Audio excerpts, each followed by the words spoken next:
আগে আবু ভাই হত্যার বিচার হবে, তারপরে নির্বাচন।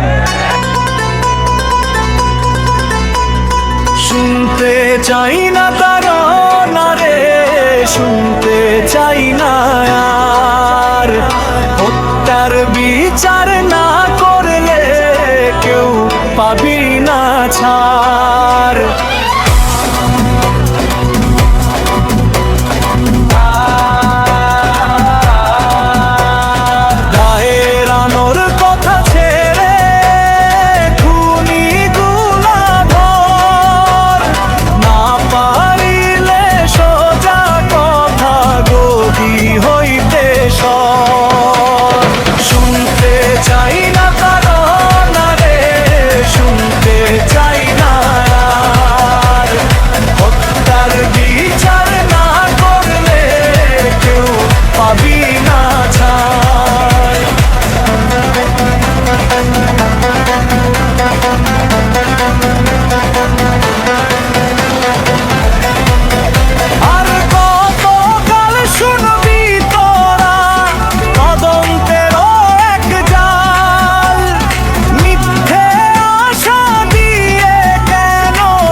চাই না তারা না রে, শুনতে চাই না আর।